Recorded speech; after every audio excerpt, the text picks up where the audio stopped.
The rise of bullshit jobs, the modern work paradox. In the pursuit of money, have you ever found yourself trapped in the maze of jobs that generate more questions than dollars? Do you often wonder about the true purpose of your job? We often get caught up in our daily tasks and job titles, but what's the bigger picture? What do you actually create, improve, or contribute to the world?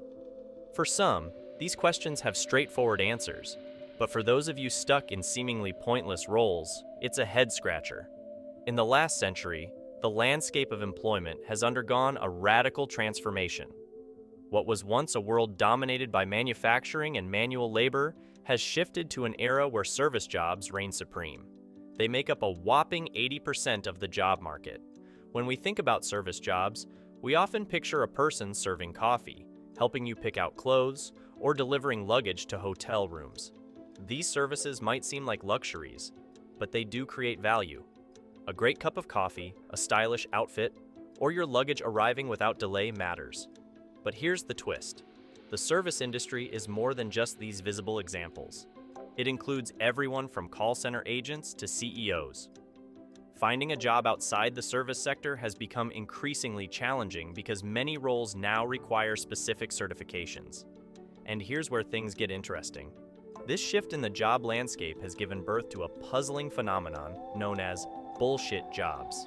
Now, let me ask you, are you one of the many who might be stuck in a job that feels pointless? How can you tell if your job is truly meaningful?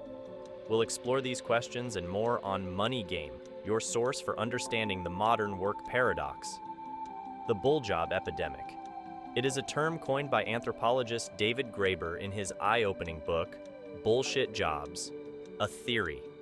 It refers to the proliferation of jobs that seem to serve no real purpose, yet they continue to occupy a significant portion of the workforce. This situation has a lot to do with the change from industrial to post-industrial society. In the past, people wanted jobs that really meant something.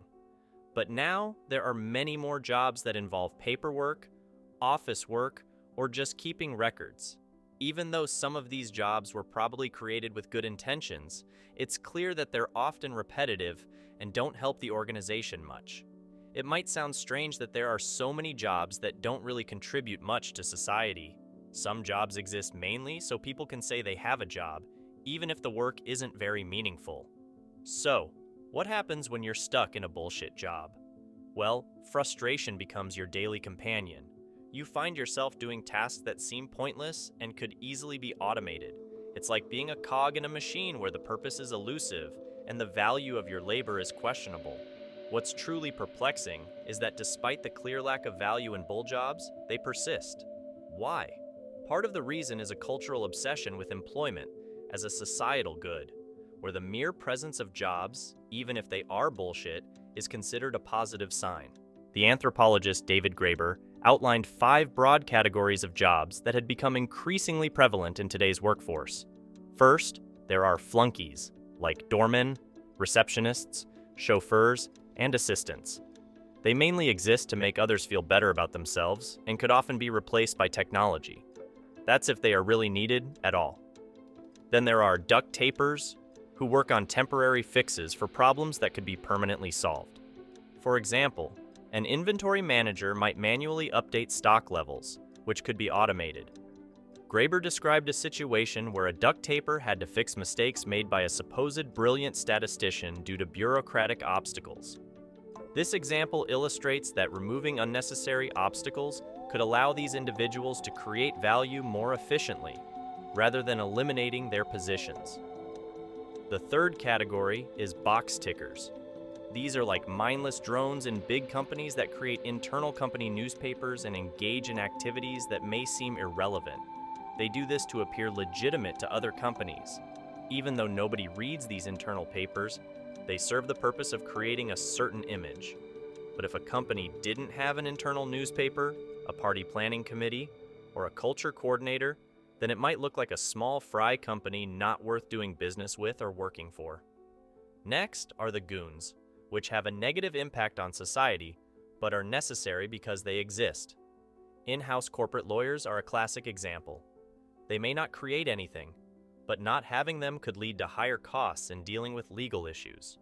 For instance, patent trolls buy companies with many patents and sue others hoping for settlements.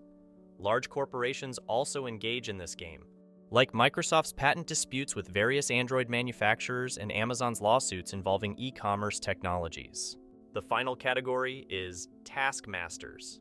These are people who oversee and manage others who don't really need supervision. While effective management is crucial in some cases, having a sales manager overseeing a team of people with the same job title is different. At best, they might serve as cheerleaders, but at worst, they create distractions by organizing unnecessary meetings and developing empty, strategic mission statements. To understand why bullshit jobs are on the rise, let's take a peek behind the corporate curtain. In the corporate world, the relentless pursuit of profit often leads to the creation and maintenance of bullshit jobs. Companies do this because they want to show their investors that they're making lots of money. To do this, they create a lot of rules, have too many bosses, and keep jobs that aren't really needed. A classic example of bull jobs can be found in middle management. As organizations expand, layers of management are added, and the span of control narrows. This results in numerous managers overseeing only a handful of subordinates, with many tasks relegated to simply reporting up the hierarchy. When your job feels like a mere charade, it's tough to answer the question, what do you do? With pride and conviction. So, is there a solution to this modern work paradox? The persistence of bullshit jobs can be addressed through a multi-pronged approach. Embracing a new work culture that values efficiency over hours worked is a key step. Employers should redesign job roles, set value-based performance metrics, and offer flexibility in work arrangements. Acknowledging that most roles contain elements of inefficiency and unproductive tasks might lead us to question the true value of these positions.